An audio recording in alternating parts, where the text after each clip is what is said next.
देश में सीएए लागू होने को लेकर अधिसूचना जारी हो गई है। इसको लेकर विपक्षी दल केंद्र की मोदी सरकार पर हमलावर है।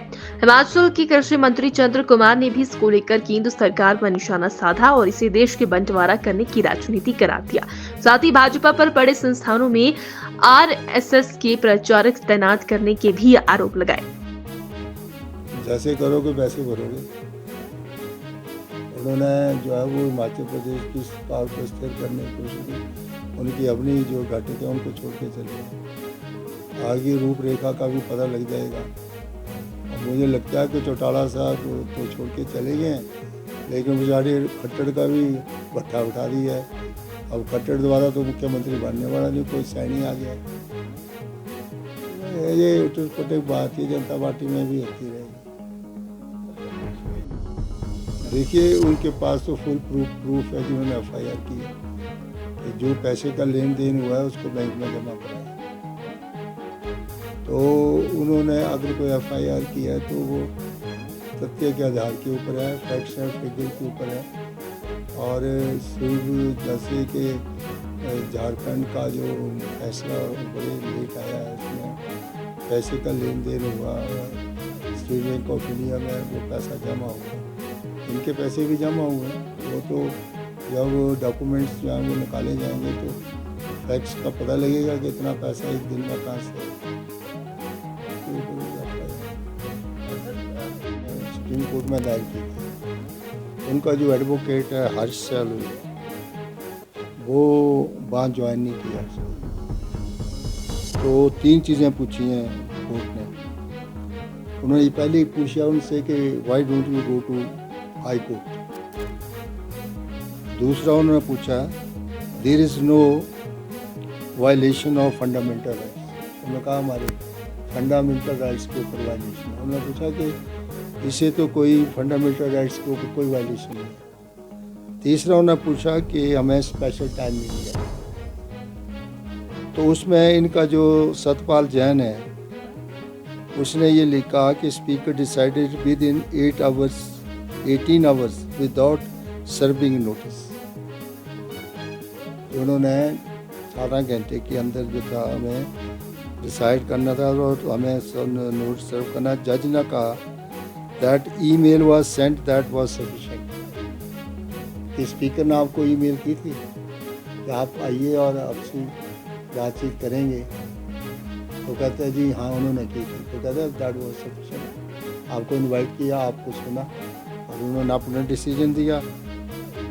अब जो मैटर जो है वो 18 को,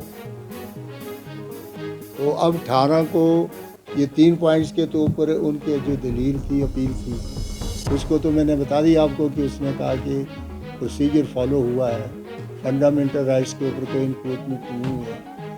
आपको जो है ईमेल की गई है, आपको सुना गया है, उसमें तो कोई लैप्स नहीं है। आप देखते हैं कि 15 को क्या डेट जो है वो पड़ती है, 18 को क्या डेट पड़ती है, मंडे है 18 को। तो 18 को डेट के ऊपर ही फैसला मजबूत है। सरकार को कोई परेशानी नहीं है। मुख्यमंत्री जी सुबह चले जाते हैं और कंस्टिट्यूंसियों में रैलियाँ कर रहे हैं, लोगों को संबोधित कर रहे हैं। किसी वक्त भी आचार संहिता लग सकती है। तो उन्होंने अपना प्रोग्राम 16 तारीख तक बनाया हुआ है। सभी विधानसभा क्षेत्रों में एक दिन में 2 विधानसभा क्षेत्र, जैसे आज उन्होंने जो है वो फतेहपुर और उसके बाद चंबा जाएंगे। कल उनका सिलाई का दौरा है। फिर 15 को उनका जो है वो यहाँ पर ठियोग वगैरह का, 16 को मेरे वानजवारी विधानसभा। तो सरकार को कोई परेशानी नहीं है, वो अपना काम सुचारू रूप से कर रही है। बिल्कुल इकट्ठे हैं सभी। कल हमारी जो थी वो कैंडल मार्च हुआ, उसमें लगभग सारे थे। कुछ विधानसभा में अपने अपने प्रोग्रामों में थे। हम तो इसीलिए आए थे कि आज कैबिनेट है और कैबिनेट को 14 तारीख को कैंडल मार्च में सब लोग आए। कुछ अपने विधानसभा क्षेत्रों में उन्होंने अपने प्रोग्राम में कुछ उद्घाटन वगैरह करने, तो हमने कई कैंसिल किए हैं, तब हम आए। किसी सभी के अपने अपने प्रोग्राम बने, कोई ऐसी परेशानी नहीं। जिन्होंने कॉमन जो कोड उन्होंने लागू करने की कोशिश की है, ये दुर्भाग्यपूर्ण है।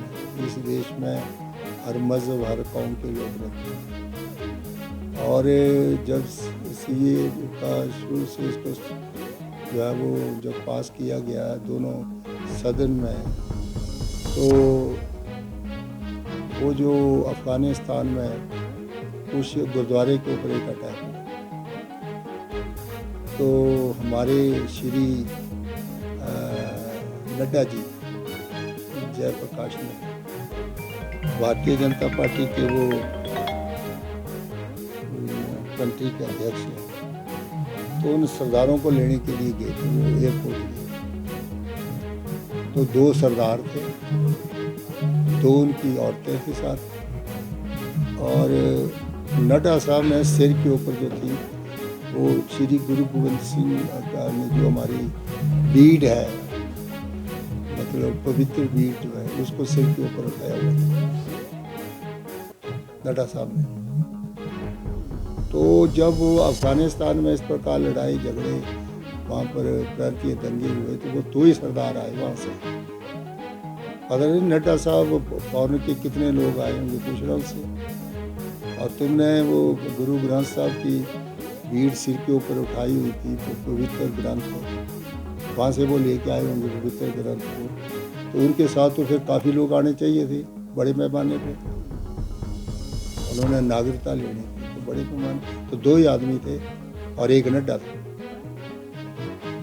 आप कहते हैं कि 1947 में पाकिस्तान से कुछ हिंदुस्तान के लोग पाकिस्तान में गए, कुछ हिंदू भी गए, कुछ मुसलमान भी गए, वो बौद्ध भी गई, कोई जैन भी गई, क्रिश्चियंस गए। तो आप सिर्फ एक कास्ट को वहाँ पर एक मज़हब को आप बैन कर रहे हैं कि आप नहीं आ सकते। मुसलमान फारसी आ सकता है, सिख आ सकता है, ईसाई आ सकता है, बौद्ध आ सकता है, मुसलमान नहीं आ सकता। क्यों नहीं आ सकता?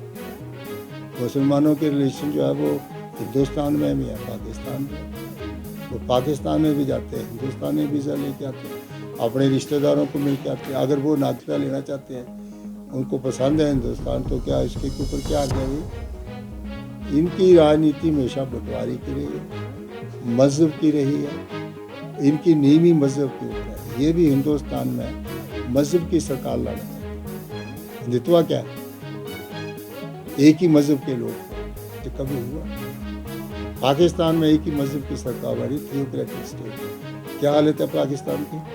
कीमतें कहाँ पर हैं? कोई स्टेबल गवर्नमेंट है? क्या ये स्टेबल गवर्नमेंट बना लेंगे हिंदुस्तान में?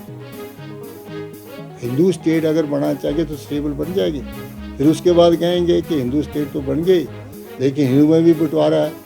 हरिजनों को अलग कर लो, छूते बना दो, ब्राह्मण अलग हो जाओ, राजपूत अलग जाओ, मार्शल कौम में अलग कर दो। There is no end to it. Democracy का कोई जवाब नहीं। हर मजहब, हर कौम, हर धर्म को मान अदब मिलता है डेमोक्रेसी को। अगर डेमोक्रेसी है, प्रजातंत्र है, जिन्होंने हिंदुस्तान का संविधान बनाया ये उस वक्त पैदा नहीं हुए थे। इन्होंने 55 साल उस संविधान का खाया है, उसी के ऊपर जो बन करके देश को जो है वो चला रहे हैं। संविधान तो वही है। अब इनकी कोशिश संविधान को भी बदल दो, अपना संविधान बनाओ, सफरनाइजेशन करो। जो है वो बड़े बड़े इंस्टीट्यूशन में जो है वो आरएसएस के प्रचारक होने चाहिए। वाइस चांसलर आरएसएस के लगाओ, जजेस आरएसएस के लगाओ, और बड़े बड़े जो इंस्टीट्यूशंस हैं, रिसर्चेस के इंस्टीट्यूशंस हैं, वहाँ पर आरएसएस की भर्ती करो। ये को प्रयोगशाला जो हैं, ये किसी जो मज़हब, कौम परस्ती या किसी मज़हब या किसी संप्रदाय के अखाड़े नहीं है। जी ज़्यादा इंस्टीट्यूशन एक्सेलेंस जो कि लोगों के विश्वास के इंस्टीट्यूशन हैं, जिनमें मेरिट के ऊपर लोग हैं। आज नज़र लाइए आपने कितने वाइस चांसलर हैं, कितने चांसलर हैं जो आरएसएस के बैकग्राउंड के हैं। अब एजुकेशन को सफरनाइजेशन करने जा रहे हो। एक ही धर्म के लोगों को आप कहते हैं कि आरएसएस का प्रचार कर, उसको लगा दो। आरएसएस का प्रचार में कोई हरिजन है, कोई गिरिजन है, कोई ईसाई है, कोई मुसलमान है, कोई शेड्यूल कास्ट है, कोई शेड्यूल ट्राइब्स है। वो कहाँ जाएंगे? तो ये सब चीज़ें जो हम देख रहे हैं, ये एक बड़ा हिंदुस्तान को ये सब जवाब दिखाने का कार्यक्रम है। और जो कुछ हो रहा है ये देश के हित में है। ये इस डेमोक्रेसी का लास्ट चुनाव है, मैं आपको बता दूं। लास्ट ये कॉन्स्टिट्यूशन को प्रोटेक्ट करने का चुनाव नहीं है, ये कॉन्स्टिट्यूशन को बदलने का कोशिश की जा रही है कि इसको बदलो और इसको जो है अपना रंग दिया जाए। ये डेमोक्रेसी को जो है वो कॉन्स्टिट्यूशन को इनसे खतरा है। कॉन्स्टिट्यूशन ठीक बना हुआ है लेकिन चलाने वालों से खतरा है उसका। ये मैं बता रहा हूं। कर रहे हैं, आपके सामने है। इतनी बड़ी गारंटी ये जो जिन लोगों को बिना पेंशन के 2.5-3 लाख से ज़्यादा सरकारी कर्मचारी को पेंशन नहीं मिलती थी। किस स्टेट ने, भारतीय जनता पार्टी ने उनकी 2003 में किसने पेंशन बंद की? उनकी बीजेपी ने की। उस वक्त जो है वो हिंदुस्तान का प्रधानमंत्री कौन था? अटल बिहारी वाजपेयी। वो बंद करके गया पेंशन। हमने शुरू कर दी, राजस्थान वालों ने शुरू कर दी, अब ये राजस्थान में बंद करने जा रहे हैं। और यहाँ भी खतरा है, अगर इस प्रकार के लोग दोबारा सत्ता में काब्ज होंगे तो यहाँ फिर दोबारा जो है वो सारी सरकारी कर्मचारी प्रताड़ित होंगे। हमने सभी लोगों को अब पेंशन का प्रावधान किया, उनको पेंशन मिलना शुरू हो गई। अभी हमने 1500 के महिला को देने की गारंटी दी थी, उसको भी हमने अभी जो है वो पूरा किया है। अभी हम जो है वो मिल्क जो है वो ज़्यादा रेट्स के ऊपर ले रहे हैं, वो भी हमारी गारंटी थी। 10 रुपये हमने मिल्क के ऊपर बढ़ाए। अभी हम ऑर्गेनिक मन्योरिंग खरीदने जा रहे हैं, उसकी हमने टेंडर फ्लोट कर दी है, वो भी हमारी गारंटी। हम अपनी गारंटियों को चरणबद्ध तरीके से पूरा। तेरा जो है वो प्रधानमंत्री कहता है कि मोदी की गारंटी है, वो किसकी गारंटी है? मोदी की, हिंदुस्तान की सारी गारंटी मोदी के पास है। मोदी जो है यहाँ की गारंटी लेता है कि जहाँ की सरकार बनेगी वो भी गारंटी मेरी है, हिंदुस्तान की सरकारें बनेगी वो भी गारंटी। बोला जो गारंटियाँ तो पिछली करके गया था प्रधानमंत्री जी, वो कितनी पूरी हुई हैं? आपने कहा कि अब मैं टूरिज्म का स्पेशल पैकेज दूंगा, मिला? आपने कहा कि मैं जो है वो जो मेरा दूसरा घर है जहाँ पर वो सिप्पू बड़ी खाने के लिए आया और दूसरा कांगड़ी धाम खाने के लिए, कोई पैसा दिला दिया? तो ये गारंटियाँ हैं जिनकी तो सबसे ज़्यादा झूठी गारंटियाँ हैं। इन्होंने कहा था कि मैं काला धन लाऊंगा और हर एक के खाते में 15-15 लाख रुपए जमा कराऊंगा। बाद में कहते हैं कि ये तो एक जो है वो चुटकुला था, कि ये तो ऐसा थोड़ा होता है। तो इनकी गारंटियों के ऊपर कौन विश्वास करेगा?